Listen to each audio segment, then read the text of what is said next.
Hello students. तो आज हम फिर से आपके लिए कुछ आपके एग्जाम से संबंधित ही लेकर आए हैं। आज हम लेकर आए हैं एग्जाम ओरिएंटेड कुछ क्वेश्चन जो आते हैं आपके पास ऑब्जेक्टिव रूप में। तो आज क्लास 10th कोर्स बी को लेकर आई हूँ मैं। इनकी बुक है स्पर्श भाग 2। इसके गद्य खंड का अध्याय है पतझड़ में टूटी पत्तियां, जिसे लिखा है रविंद्र केलेकर जी ने। तो ये पाठ हम पूरी तरीके से हमने पढ़ा था ना। तो आज हम क्या करने वाले हैं, जब पाठ हम पढ़ चुके हैं, समझ चुके हैं, तो आज हम क्या करेंगे।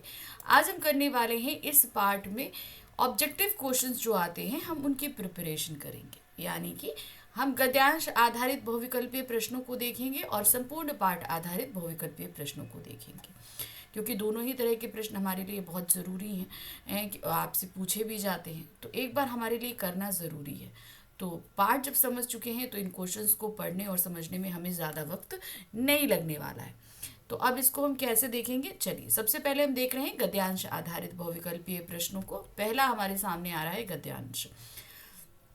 अक्सर हम या तो गुजरे हुए दिनों की खट्टी मीठी यादों में उलझे रहते हैं या भविष्य के रंगीन सपने देखते रहते हैं। हम या तो भूतकाल में रहते हैं या भविष्य काल में। असल में दोनों काल मिथ्या हैं, एक चला गया दूसरा आया नहीं। हमारे सामने जो वर्तमान क्षण है वही सत्य है, उसी में जीना चाहिए। चाय पीते पीते उस दिन मेरे दिमाग में भूत और भविष्य दोनों काल उड़ गए। केवल वर्तमान क्षण सामने था और वह अनंत काल जितना विस्तृत था। जीना किसे कहते हैं उस दिन मालूम हुआ। तो ये किस तरीके से जो है जापान में इन्होंने जो टी सेरेमनी में पार्ट लिया था, उस दौरान हमारे लेखक को जिस चीज़ का ज्ञान हुआ वो चीज़ यहाँ बताई गई है। चलिए इस पर आधारित बहुविकल्पीय प्रश्न देखते हैं। प्रश्न है, प्रस्तुत गद्यांश के पाठ और लेखक का नाम क्या है। अब देखिए, इस पाठ में दो चीज़ें थी, एक तो झेन की देन और दूसरा गिन्नी का सोना। तो ये जो गद्यांश लिया गया था ये किस में था, झेन की देन में, और इसके राइटर हैं रविंद्र केलेकर। तो ध्यान रखिएगा गद्यांश कौन सा आ रहा है, गिन्नी का सोना आ रहा है या झेन की देन आ रहा है, उसी हिसाब से आप टिक मार्क करना। तो ये झेन की देन है, इसलिए यहाँ पर हम लिखेंगे ये पहला वाला। नेक्स्ट है, लेखक के अनुसार प्रायः हम किन बातों में उलझे रहते हैं। अतीत की सुखद स्मृतियों में, अतीत की दुखद स्मृतियों में, भविष्य के रंगीन सपने बुनने में या उपरोक्त सभी में। तो हम किस में उलझे रहते हैं बताइए आप। तो क्या है वो, हम इन सभी में उलझे रहते हैं। अतीत की जो सुखद स्मृति है और जो अतीत की सुखद है और भविष्य के रंगीन सपने, तो यहाँ लगाएंगे उपरोक्त सभी। नेक्स्ट है, कथन और कारण संबंधी प्रश्न आया है, ध्यान से देखिएगा। सबसे पहले कथन पढ़ेंगे और फिर कारण को निकालेंगे। कथन क्या है, हम या तो भूतकाल में रहते हैं या भविष्य काल में, दोनों काल मिथ्या हैं। ये चीज बताई गई है। अब इसका कारण देखिए, भूतकाल चाहे अच्छा रहा हो या बुरा बीत चुका हो, और भविष्य काल कैसा होगा यह अनिश्चित है। बात सही है, हम भूतकाल और भविष्य काल की जिन दोनों कालों में हम खोए रहते हैं उसमें हम यही चीजें तो देखते हैं कि भूतकाल अच्छा बीता कि बुरा बीता, और भविष्य में क्या होगा ये चीज की चिंता करते रहते हैं। तो कथन ए सही है और कारण आर भी सही है, और कारण आर कथन ए की सही व्याख्या करता है। तो यहाँ लगाएंगे हम नंबर 4 पे। नेक्स्ट क्वेश्चन है, लेखक के अनुसार हमारे पास समस्त प्रयास वर्तमान के लिए क्यों होने चाहिए। उनके अनुसार हमें जितने भी प्रयास करने चाहिए वो अभी हमें वर्तमान काल के लिए ही क्यों करने चाहिए। क्योंकि वर्तमान काल ही सत्य है, क्योंकि भूतकाल से हमें शिक्षा प्राप्त नहीं होती है, क्योंकि भविष्य काल आधारहीन होता है, क्योंकि वर्तमान काल को व्यर्थ गंवाना उचित है। ठीक है, तो सही क्या है, क्योंकि वर्तमान काल ही सत्य है। जो बीत गया उसमें हम कुछ कर नहीं सकते, जो आने वाला है उसके लिए भी हम कुछ नहीं कर सकते, तो हमें पता ही नहीं क्या है। तो इसलिए वर्तमान काल हमारे लिए है, हमें वही सत्य है और उसी के लिए सारे प्रयास करने चाहिए। नेक्स्ट है, चाय पीने के बाद लेखक ने कैसा अनुभव किया। भूत और भविष्य काल अदृश्य हो गए, उसे जीने की कला आ गई, वह वर्तमान काल में जीने लगा, उपरोक्त सभी। तो उसे ये सारी ही चीजें अनुभव हुई थी। अब आ गए गद्यांश संख्या 2 पर। देखिए क्या है, चंद लोग कहते हैं गांधी जी प्रैक्टिकल आइडियलिस्ट थे, व्यवहारिकता को पहचानते थे, उसकी कीमत जानते थे, इसीलिए वे अपने विलक्षण आदर्श चला सके, वरना हवा में ही उड़ते रहते। देश उनके पीछे न जाता, हाँ, पर गांधी जी कभी आदर्शों को व्यावहारिकता के स्तर पर उतरने नहीं देते, बल्कि व्यावहारिकता को आदर्शों के स्तर पर चढ़ाते थे। सोने में तांबा नहीं बल्कि तांबे में सोना मिलाकर उसकी कीमत बढ़ाते थे। इसीलिए सोना ही हमेशा आगे रहता है। अब ये था हमारा कौन सा, गिन्नी के सोने का। हाँ, तो क्या दिया है, उसकी कीमत जानते थे। वाक्य में उसकी शब्द किसके लिए प्रयुक्त हुआ है, लोगों के लिए, गांधी जी के लिए, व्यवहारिकता के लिए या आदर्श के लिए। तो किसकी कीमत वो जानते थे, व्यवहारिकता की कीमत जानते थे। गांधी जी अपने विलक्षण आदर्श क्यों चला सके, व्यवहारिकता के को पहचानने के कारण, जनता के विचारों के कारण, देश की जरूरत के कारण या आदर्शवादिता के कारण। तो क्या कारण था पहचान सके वो विलक्षण आदर्शों को, क्योंकि व्यवहारिकता को पहचानने के कारण। गांधी जी के पीछे देश क्यों गया, क्यों आखिर गया था, उनकी नीतियों और सिद्धांतों में देश को अपना हित दिखाई दिया। उनकी आदर्शवादिता देश को पसंद आई। उनका व्यवहार देश के लिए उपयुक्त था। उनकी सोच अन्य लोगों से भिन्न थी। तो क्या कारण था, उनकी नीतियों और सिद्धांतों में देश को अपना हित दिखाई दिया था। तांबे में सोना मिलाने से अभिप्राय है व्यावहारिकता को आदर्श के स्तर तक पहुंचाना, आदर्शों को नीचे लाने देना, व्यावहारिकता को महत्व ना देकर आदर्श को महत्व देना, आदर्शों को व्यावहारिकता तक लेकर जाना। तो यहाँ पर तांबे में सोना मिलाने से मतलब था व्यावहारिकता को आदर्श के स्तर तक पहुंचाना। अब अगला जो हमारे पास में प्रश्न दिया है वो हमारे सामने कूट आधारित है। 4 वक्तव्य है, उसमें सही वक्तव्यों को ढूंढना है और नीचे कूट के हिसाब से उस पर टिक करना है। तो चलिए देखते हैं क्या दिया गया है। निम्नलिखित में से कौन सा वाक्य गांधी जी के विलक्षण आदर्श को दर्शाते हैं। तो पहले पढ़ना शुरू करते हैं। गांधी जी व्यावहारिकता के मूल्य नहीं जानते थे। दूसरा है गांधी जी व्यावहारिकता के आदर्शों के स्तर पर चढ़ाते थे। बिल्कुल सही है, तो उस पर हम टिक मार्क करेंगे। देशवासियों और देश को उनकी नीतियों और सिद्धांत हितकर लगे थे। ये भी सही है, क्योंकि इसीलिए तो जो है वो उनको अपना पाए थे। गांधी जी देश के पीछे चलते थे, नहीं। तो यहाँ पर दूसरा और तीसरा सही है। तो ऑप्शन आप यहाँ पर देख रहे हैं सेकंड वाला सही है। अब आ गए तीसरे गद्यांश पे। चाय तैयार हुई, उसने वह प्यालों में भरी, फिर वे प्याले हमारे सामने रख दिए गए। हम तीन मित्र ही थे। इस विधि में शांति मुख्य बात होती है, इसीलिए वहां 3 से अधिक आदमियों को प्रवेश नहीं दिया जाता।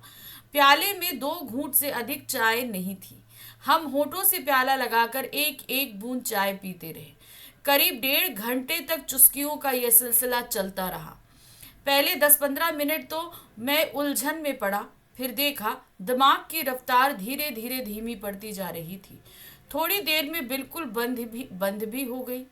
मुझे लगा मानो अनंत काल में मैं जी रहा हूँ। यहाँ तक कि सन्नाटा भी मुझे सुनाई देने लगा। तो चाय पीने के दौरान उसकी क्या विधि थी और उन्हें क्या महसूस हुआ, ये बात बताई है। पहला प्रश्न है, प्रस्तुत गद्यांश के पाठ और लेखक का नाम बताइए। अब ये गद्यांश कौन सा है, झेन की देन है, रविंद्र केलेकर है। तो यहाँ पर नंबर 3 लगाएंगे। नेक्स्ट है, चाय पीने की विधि में लेखक को मुख्य बात क्या लगी। कम लोगों का प्रवेश, साफ सफाई का विशेष ध्यान, शांति की व्यवस्था, चाय परोसने का ढंग। तो विशेष क्या था, वो था शांति की व्यवस्था। इस चाय पीने की प्रक्रिया में विशेष ध्यान रखा जाता था कि इस दौरान जो है बिल्कुल शांति रहे। तीसरा प्रश्न है कथन और कारण पे आधारित। चाय पीते पीते लेखक को सन्नाटा भी सुनाई देने लगा था। अब इसका कारण देखिए, चाय पीने की प्रक्रिया बहुत ही धीमी होने के कारण दिमाग की रफ्तार धीमी हो जा रही थी, जो बाद में बंद सी हो गई। तो बात सही है, सन्नाटा सुनाई देने का तात्पर्य ये था कि हमारे दिमाग की रफ्तार बहुत ही धीमी हो गई। तो आसपास क्या होता है ना, जो भी चीजें घटित हो रही है हमें साफ सुनाई देने लगती है। तो कथन ए सही है, कारण आर भी सही है, और कारण आर कथन ए की सही व्याख्या कर रहा है। तो यहाँ हम करेंगे नंबर 4 पे टिक। नेक्स्ट आते हैं, 2 घूंट चाय को लंबे समय तक पीने का उद्देश्य क्या होता है। समय व्यतीत करना, मानसिक शांति प्राप्त करना, मित्रों के साथ अच्छा समय बिताना, चाय के स्वाद का आनंद लेना। तो 2 घूंट चाय के लंबे समय तक पीने का उद्देश्य था मानसिक शांति प्राप्त करना, क्योंकि जापान के लोगों के लिए ये थेरेपी थी, क्योंकि वो लोग दिमाग का बहुत ज़्यादा स्पीड में इस्तेमाल कर रहे थे, इसलिए वहाँ के लोग मानसिक रोगी बन रहे थे। तो मानसिक शांति के लिए ही इस सेरेमनी को शुरू किया गया था। लेखक को चाय पीते समय कैसा अनुभव हुआ? जैसे वह उलझन में पड़ गया हो, जैसे वह अनंत काल में जी रहा हो, जैसे वह भूतकाल में चला गया हो, जैसे उसे भविष्य काल दिखाई दे रहा हो। तो उसे कैसा महसूस हो रहा था? जैसे वह अनंत काल में जी रहा हो। अब आ गए गद्यांश संख्या 4 पर। क्या दिया गया 4 पर? बाहर बेढप सा एक मिट्टी का बर्तन था, उसमें पानी भरा हुआ था। हमने अपने हाथ पांव इस पानी में धोए, तौलिए से पोंछे और अंदर गए। अंदर चाजीन बैठा था, जो चाय बनाना और परोसने का काम करता है, उसको चाजीन कहा गया है। हमें देखकर वह खड़ा हुआ, कमर झुकाकर उसने हमें प्रणाम किया। 2 झों आइए तशरीफ लाइए कहकर स्वागत किया।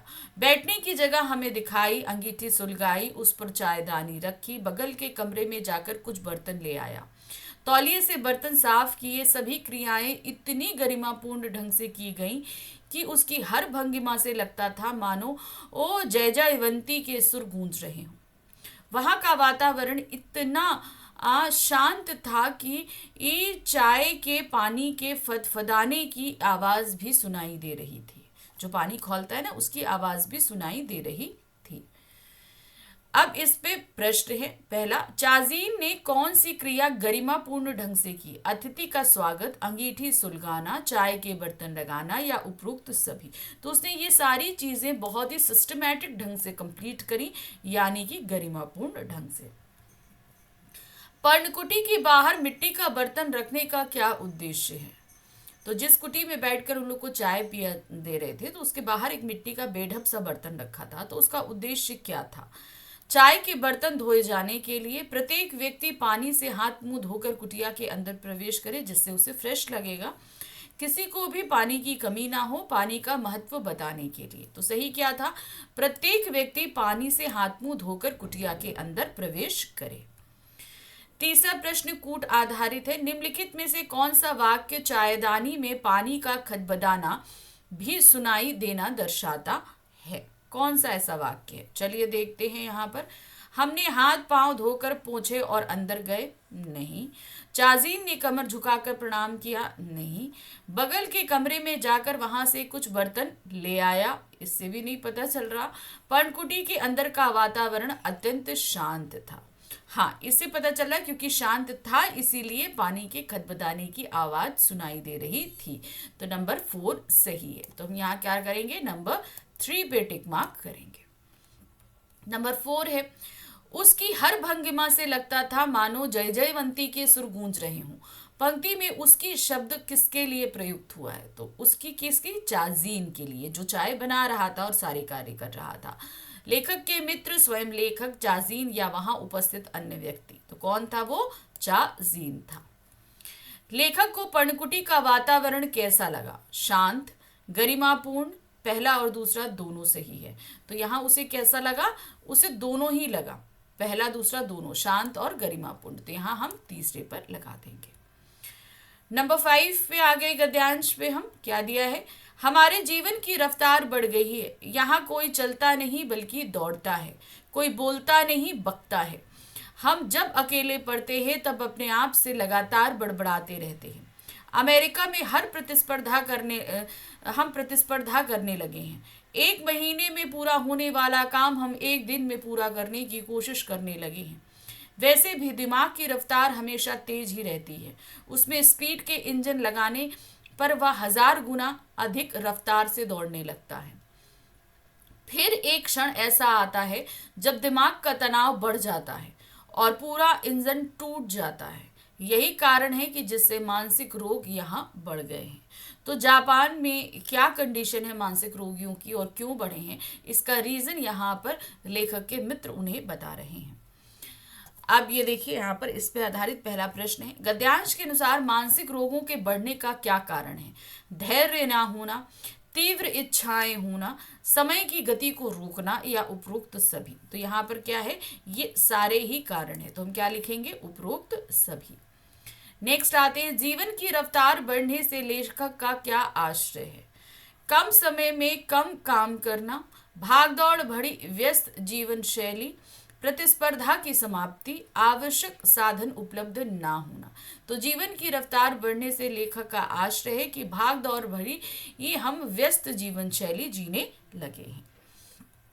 प्रश्न संख्या 3 है, दिमाग में स्पीड का इंजन लगने की बात क्यों कही गई है? दिमाग तो ऐसे ही तेज होता है और उसमें भी स्पीड का इंजन लग जाए तो कितना तेज हो जाएगा? क्योंकि वह प्रत्येक कार्य को जल्दी जल्दी करना चाहते हैं, क्योंकि उनका दिमाग अन्य लोगों से भिन्न होता है, क्योंकि उनके पास ज्ञान का भंडार होता है, क्योंकि वे समय के महत्व को समझते हैं। तो यहाँ स्पीड का इंजन लगने की बात इसलिए कही गई है क्योंकि वह प्रत्येक कार्य जल्दी जल्दी करना चाहते हैं। प्रश्न संख्या 4 है, मानसिक रोग क्यों बढ़ने लगे हैं? जीवन की रफ्तार बढ़ने के कारण, प्रतिस्पर्धा के कारण, पूरे महीने का काम एक दिन में करने की कोशिश के कारण, या उपरोक्त सभी। तो मानसिक रोग बढ़ने के ये सारे ही कारण हैं, तो हम क्या लगाएंगे? उपरोक्त सभी। नेक्स्ट, कथन और कारण संबंधी प्रश्न है। कथन है, जापान में मानसिक रोग बढ़ गए हैं। ये तो बिल्कुल सही है। जापान के लोग अमेरिका से प्रतिस्पर्धा करते हुए महीनों का काम एक ही दिन में कई गुनी तेज गति से कर लेना चाहते हैं। तो बात सही है कि उनका जो प्रतिस्पर्धा कर रहे हैं अमेरिका से, उसके कारण उन्होंने अपने दिमाग की गति बहुत तेज कर ली है, जिसकी वजह से मानसिक रोग बढ़ रहे हैं। तो कथन ए और कारण आर दोनों सही है और कारण आर कथन ए की सही व्याख्या कर रहा है। तो हम यहाँ लगाएंगे नंबर 4 पे टिक।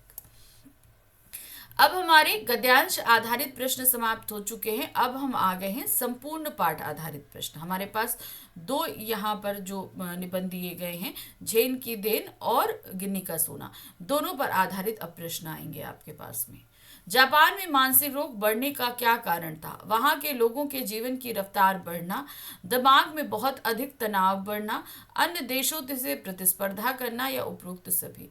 तो ये सारे ही कारण हैं कि जापान के लोगों को का मानसिक रोग बढ़ने लगा है। प्रश्न संख्या 2 है, जापान में एक महीने में पूरा होने वाला काम एक दिन में ही करने की कोशिश क्यों की जाने लगी है? अमेरिका से प्रतिस्पर्धा के कारण, अधिक कार्य क्षमता होने के कारण, विकास करने के कारण, या उपरोक्त सभी। तो यहाँ पर इसका कारण है अमेरिका से प्रतिस्पर्धा, क्योंकि भाई वो अमेरिका से आगे निकलना चाहते हैं। आप सभी को पता होगा कि अमेरिका ने ही उन्हें डिस्ट्रॉय किया था हिरोशिमा और नागासाकी पर बम गिराकर। उसके बाद उन्होंने बहुत तेजी रफ्तार से अपना डेवलपमेंट किया और बहुत अच्छी हाईटेक सिटीज़ वहाँ पर हैं। तो मतलब उन्होंने क्यों किया? क्योंकि वो अमेरिका से कंपटीशन रखते थे।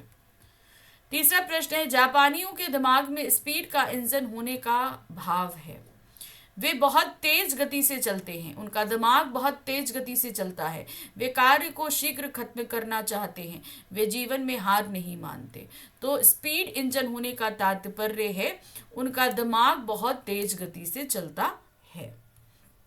प्रश्न संख्या 4 है, दिमाग का इंजन कब टूट जाता है? जब कुछ कार्य करना चाहते हैं, जब पढ़ने लिखने का बोझ बढ़ जाता है, जब दिमाग में तनाव बढ़ जाता है, जब इंजन स्टार्ट किया जाता है। तो दिमाग का इंजन जो बहुत तेज गति से काम कर रहा है, जब उसमें तनाव बढ़ता है तो वो इंजन टूट जाता है। पर्णकुटी के बाहर मिट्टी का बर्तन क्यों रखा था? पक्षियों के पानी पीने हेतु, चाय के बर्तन धोने हेतु, कुटिया में प्रवेश से पहले हाथ मुंह धोने हेतु, या चीनी परंपरा का पालन करने के लिए। तो पर्णकुटी के बाहर बेढप सा एक मिट्टी का बर्तन था।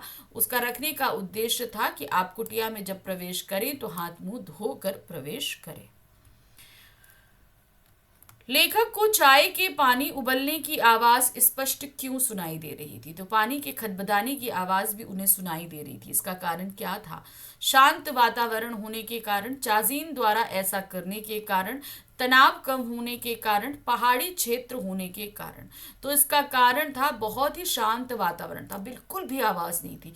तो वो जो पानी खोल रहा था इसलिए उसकी आवाज भी सुनाई दे रही थी। चाय पीने की विधि में लेखक को कौन सी बात मुख्य लगी? ऐसी कौन सी बात थी जो उन्हें खासतौर से मुख्य लगी?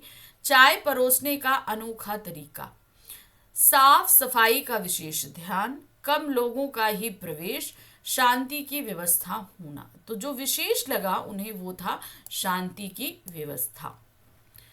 टी सेरेमनी में कितने लोगों को प्रवेश दिया जाता था? 2, 3, 4 या 7? तो वहां पर 3 से ज्यादा लोगों का प्रवेश मना था, यानी कि 2 लोग तो आएंगे चाय पीने और 1 चाजीन, बस इससे ज्यादा लोगों का प्रवेश वहां पर मना था। टी सेरेमनी में केवल 3 लोगों को ही प्रवेश क्यों दिया जाता था? क्योंकि यह एक परंपरा है, ताकि शांति भंग ना हो, ताकि लोग आपस में बात ना कर सकें, क्योंकि स्थान की कमी होती थी। तो सही क्या है? ताकि शांति ना भंग हो, क्योंकि ज्यादा लोग रहेंगे तो फिर किसी न किसी तरह से आवाज होगी, और शांति जो चाहिए वो टी सेरेमनी के लिए मस्ट होती है, तो वो फिर वहां पर कायम ना रह पाती। चाय पीने का कार्यक्रम कितने समय तक चलता रहा? 2 घंटों तक, 1.5 घंटे तक, अंतकाल तक या 2 मिनट तक? तो चाय पीने का कार्यक्रम कितने टाइम तक चलता रहा? करीबन 1.5 घंटे तक, यानी कि सिर्फ मुश्किल से छोटे छोटे कप में 4 घूंट चाय होगी और उसे पीने में 1.5 घंटे का समय लगा। उसकी हर भंगिमा से लगता था मानो जय जयवंती के सुर गूंज रहे हों। इस पंक्ति में उसकी शब्द किसके लिए प्रयुक्त हुआ है? किसके लिए? चाजीन के लिए। लेखक के मित्र के लिए, लेखक के लिए, उस तीसरे व्यक्ति के लिए जो लेखक और मित्र के साथ कमरे में था, वहां पे कोई भी नहीं था तीसरा, सिवाय लेखक और लेखक के मित्र और चाजीन या चाजीन के लिए। तो यहाँ पर सही क्या है? वो है चाजीन। देखिए अब यहाँ पर थोड़ा सा कंफ्यूजिंग है। तीसरा देखिएगा, उस व्यक्ति के लिए जो लेखक और उसके मित्र के साथ कमरे में मौजूद था। तो तीसरा व्यक्ति कौन था? चाजीन था ना, और यहाँ चाजीन ऑलरेडी दिया गया है, तो यहाँ पर तो दोनों ऑप्शन सही हैं। तो क्या करोगे आप? चाजीन ही लगाना, ठीक है, मेन वहां पर, क्योंकि वहां पर अगर तीसरे व्यक्ति की हम बात करेंगे तो यहाँ पर ये भी रिफ्लेक्ट कर रहा है कि चाय बनाने के अलावा भी कोई एक व्यक्ति था। प्रश्न संख्या 12 है, लेखक तथा उसके मित्र द्वारा 2 घूंट चाय को लंबे समय तक पीने का क्या उद्देश्य था? मैंने बोला दिया था अभी आपको 4 घूंट, वो सिर्फ 2 घूंट चाय थी। तो इतने लंबे समय तक क्यों पीने का, क्यों था कि आप इतने लंबे समय तक पियो? मित्रों के साथ अधिक समय तक बातचीत का अवसर प्राप्त होना, चाय के स्वाद का वास्तविक आनंद लेना, खाली समय का सदुपयोग करना, मानसिक शांति प्राप्त करना। तो इतना देर तक इस चाय पीने का सिर्फ यही उद्देश्य था, क्योंकि मानसिक शांति प्राप्त करनी, अपने दिमाग को पूरी तरीके से शांत करना ही इसका मुख्य उद्देश्य था। प्रश्न संख्या 13 है, लेखक के अनुसार कौन सा काल सत्य है? भूतकाल, भविष्यकाल, वर्तमान काल या उपरोक्त में से कोई नहीं? तो लेखक के अनुसार सत्य है वर्तमान काल, बाकी दोनों ही काल मिथ्या हैं। झेन की देन पाठ के माध्यम से लेखक ने क्या संदेश दिया है? अधिक तनाव मनुष्य को पागल बना देता है, कर्म ही पूजा है, मनुष्य के लिए प्रगति बहुत आवश्यक है, चाय तनाव को मुक्त करती है। तो यहाँ पर झेन की देन पाठ के माध्यम से लेखक का संदेश है, अधिक तनाव मनुष्य को पागल बना देता है, जैसे जापान के लोगों के साथ हुआ है। प्रश्न संख्या 15 कथन और कारण पर आधारित है। देखिए क्या है कथन, पहले हम पढ़ते हैं। लेखक और उसके मित्र ने 2-3 घूंट चाय जल्दी जल्दी से समाप्त कर दी। नहीं, ये तो गलत है। कारण पर आ जाइए, उन दोनों का मुख्य उद्देश्य चाय का स्वाद और आनंद लेना नहीं, बल्कि मानसिक शांति प्राप्त करना था। कथन गलत है मगर कारण हमें सही लग रहा है, तो यहाँ कथन ए गलत है लेकिन कारण आर सही है, हम इस पे टिक करेंगे, ठीक है। और यहाँ पर खत्म हुए इस पाठ के सभी बहुविकल्पीय प्रश्न। तो मैंने यहाँ पर गद्यांश आधारित प्रश्न और साथ ही साथ आपको संपूर्ण पाठ आधारित प्रश्न भी कराए। आपको अच्छे से समझ में आया होगा। तो बस इसी तरीके से देखते रहिए। अब हमारे सामने सिर्फ गद्य का एक ही अध्याय बचा हुआ है, कारतूस। तो जल्द ही उसके भी बहुविकल्पीय प्रश्न लेकर आपके सामने आ रहे हैं। मिलते हैं अगली बार। Thank you for watching. Bye bye.